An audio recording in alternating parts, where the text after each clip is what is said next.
अध्याय 15 बीबी डोंग का प्रकट होना। अंधेरे में चूबाई रुक गया, मानो असहाय होकर अपना सिर हिला रहा हो। उसके हाथ में अराजकता प्रकाश प्रकट हुआ, उसके बाद पंगु कुल्हाड़ी। उसके पैरों के नीचे 3 बैंगनी और एक काले रंग के स्पिरिट रिंग दिखाई दिए, जिनके साथ एक भारी शक्ति थी। एक प्रतिष्ठित क्लियर स्काई डुलुओ एक स्पिरिट पूर्वज पर हमला कर रहा है और फिर भी छिपा हुआ है। अगर बात फैल गई तो क्या तुम्हें हंसी का डर नहीं होगा? चूबाई ने व्यंग्य किया। आसपास से एक ठंडी हंसी आई। तुम्हें और मुझे कोई शिकायत नहीं है, लेकिन दुर्भाग्य से तुम स्पिरिट हॉल से हो और तुमने तांगसान को घायल कर दिया। तांगसान का जिक्र बार बार मत करो, मुझे पता है कि वो तुम्हारा बेटा है। चूबाई ने अपना सिर हिलाया। ओह, क्या तुम मुझे धमका रहे हो? तुम्हें धमका रहे हो? मुझे इसमें कोई दिलचस्पी नहीं है। तांगसान ने संघर्ष शुरू किया था, इसीलिए स्वाभाविक रूप से मेरे पास तुम्हारी तरफ से उसे एक अच्छा सबक सिखाने का एक कारण था। चूबाई मुस्कुराया। क्या मैंने छोटे को मारा था और अब बूढ़ा हिसाब बराबर करने आ रहा है? कितना तीखा जुबान वाला बदमाश है। स्पिरिट हॉल में तुम्हारा स्थान कम नहीं होना चाहिए। अगर तुम यहीं मर गए तो तांगहाओ ने अपने हाथ में क्लियर स्काई हैमर पकड़ लिया और एक शक्तिशाली बल तुरंत चूबाई पर टूट पड़ा।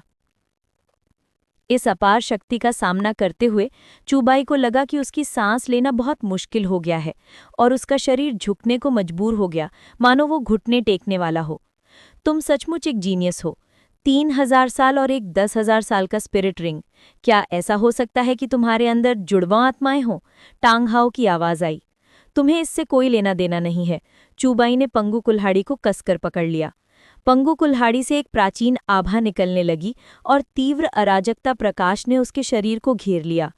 इसके बाद चूबाई ने अपने शरीर पर दबाव कुछ कम होते महसूस किया। तुम्हारे पास कुछ कौशल जरूर है, लेकिन दुर्भाग्य से पूर्ण शक्ति के सामने सब कुछ बेकार है। तांगहाओ ने आगे कहा। पूर्ण शक्ति? तुम? चूबाई ने हंसते हुए कहा। तांगहाओ, तुम एक संप्रदाय के गुलाम के अलावा कुछ नहीं हो। ये अफसोस की बात है कि क्लियर स्काई संप्रदाय अब तुम्हें पहचानता नहीं है। तुम किसी आवारा कुत्ते से अलग नहीं हो। मैं वास्तव में तुम्हारा विरोधी नहीं हूं, लेकिन मुझे मारना आसान नहीं होगा, बल्कि तुम्हें सावधान रहना चाहिए कि तुम्हारे अंदरूनी घाव यहीं न भड़क कर और मर न जाएं। मैं इसे अशुभ मानता हूं। चूबाई ने अचानक पंगु कुल्हाड़ी पकड़ ली और फिर उसका चौथा आत्मिक वलय चमक उठा। स्वर्ग और पृथ्वी के बीच एक अत्यधिक शक्ति उत्पन्न होने लगी। पंगु कुल्हाड़ी पर भयानक शक्ति एकत्रित होने लगी, जिससे चूबाई का आभामंडल आसमान छूने लगा। धमाका! चूबाई ने आगे बढ़ने की कोशिश की। पंगु कुल्हाड़ी अराजकता प्रकाश से चमक उठी और जोर से वार किया। कुल्हाड़ी के एक ही झटके में अराजकता प्रकाश कई 10 मीटर बड़े एक प्रकाश ब्लेड में परिवर्तित हो गया, जो एक प्राचीन आभा से ओतप्रोत था, मानो स्वर्ग और पृथ्वी के महान दावों को समेटे हो आकाश की ओर वार कर रहा था। उसके भीतर से निकली शक्ति ने तांगहाओ द्वारा छोड़े गए आत्मिक शक्ति दबाव को भी चकनाचूर कर दिया। चौथा आत्मिक कौशल, अराजकता का स्वर्ग का उद्घाटन। उसकी आत्मिक रक्षा टूट गई। तांगहाओ स्तब्ध रह गया। जब तक वो प्रतिक्रिया करता, अराजकता प्रकाश ब्लेड उसके सामने आ चुका था। तांगहाओ ने सहज ही उसे रोक लिया और तुरंत एक जोरदार विस्फोट हुआ। जैसे जैसे विस्फोटक आग धीरे धीरे कम होती गई, तांगहाओ का रूप फिर से प्रकट हो गया। इस समय उसके कपड़े और भी ज्यादा फटे हुए थे और उसकी बांह पर एक जख्म भी था। वो मुझे सचमुच घायल कर सकता है। इस बच्चे को बिल्कुल भी जिंदा नहीं छोड़ा जा सकता, वरना वो लिटिल सान के लिए अनंत मुसीबतें खड़ी कर देगा। तांगहाओ चूबाई की ताकत देखकर हैरान रह गया। अभी अभी दिखाया गया वो चौथा स्पिरिट स्किल कुछ स्पिरिट किंग पावर हाउस को मारने के लिए काफी शक्तिशाली था। ऐसा कैसे हो सकता है? वो अब सिर्फ एक स्पिरिट पूर्वज था। क्या होता अगर वो स्पिरिट सेंट, स्पिरिट डुलुओ या यहां तक कि टाइटल डुलुओ तक पहुंच जाता? तांगहाओ ने फिर आक्रमण किया और तुरंत चूबाई के सामने प्रकट हो गया। उसने तेज हवा के साथ हथेली से वार किया और उसे जोर से नीचे गिरा दिया। चूबाई के हावभाव बदल गए।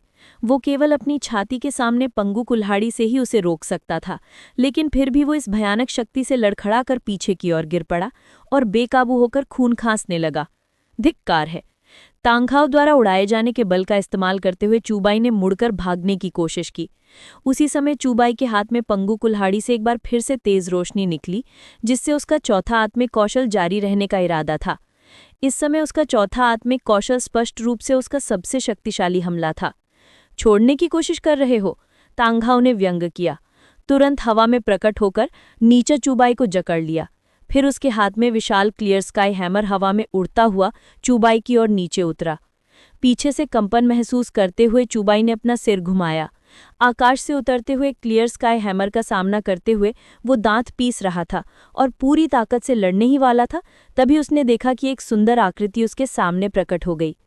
उसी समय गुस्से से भरी एक आवाज भी गूंजी, तांघाओ, मेरे शिष्य को चोट पहुंचाने की तुम्हारी हिम्मत कैसे हुई?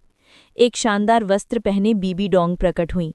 उसके अंदर की भयानक आत्मिक शक्ति आसमान में उछल गई और तांघाओ पर पहाड़ की तरह टूट पड़ी।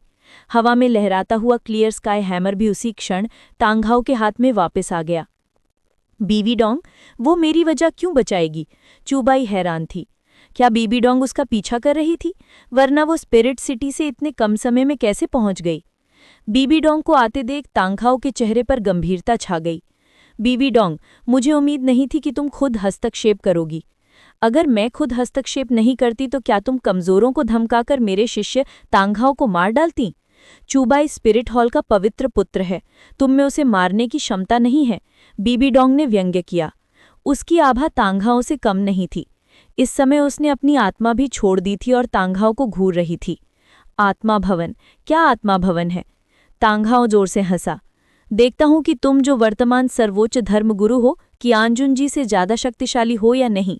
चाहे कुछ भी हो, मैं आज उस बदमाश को मार डालूंगा। तांघाओ को कियानजुन जी का जिक्र करने की हिम्मत देखते हुए बीबी डोंग की आंखों में भी एक ठंडी हत्या की भावना चमक उठी। तो आओ और कोशिश करो।